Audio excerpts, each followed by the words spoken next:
It's Brian Preston, the Money Guy. And this is from Vivek. He says, hey, is now a good time to move funds from bonds to equity? Now, I can't imagine why he's asking that question right now. I can't imagine what's going on that would make somebody ask the question, hey, should I be moving my money from one side of my portfolio to the other? Volatility is definitely one of those things where people start trying to, we all get somewhat cute with the markets. Mm-hmm. And look, I'm not saying you can't be opportunistic, that if you're on a dollar cost averaging plan and you're supposed to place your trades on the 15th of the month, but things have gotten beaten up in the last week, so you accelerate it, no problem with that whatsoever. But when you get to the issues, and I'll let you flex here in a minute, Mr. CFA, but we all know how I love flexing. I want to throw out there that the thing I think is the bigger question here is, what is the appropriate mix of risk assets versus conservative assets based upon your age, your risk profile, your goals?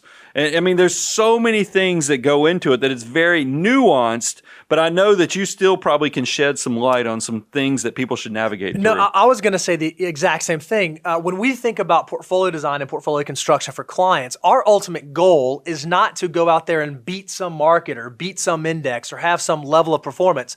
Our goal is to design a portfolio that helps our clients ultimately meet their long-term goals. Sure. So what that means is, before volatility strikes, the portfolio is probably good. Yeah. During volatility, if the risk was right, the portfolio should still be good. And then after the volatility, the portfolio should still be good.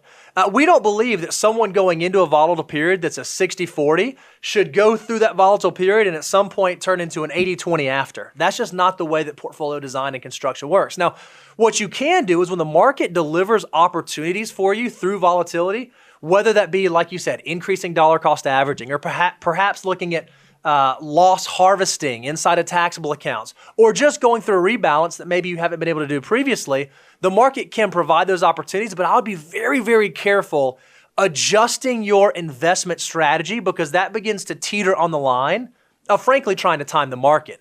Even with what we've seen over the past week with this volatility, no one knows, is this the beginning? Is this the end? And whenever we don't know something for sure, we try to always err on the side of probability. And the high probability is a well-constructed portfolio now should weather that storm, so we shouldn't have to make adjustments through the storm. And I'll add that I don't mind us sharing. I went ahead and funded my HSA for the year. Sure. I've already funded my IRAs for the year, and then we made our profit sharing contribution for 2019 already. Right. So there's nothing wrong with, if you look at volatility, because volatility is actually your friend of the long-term investor.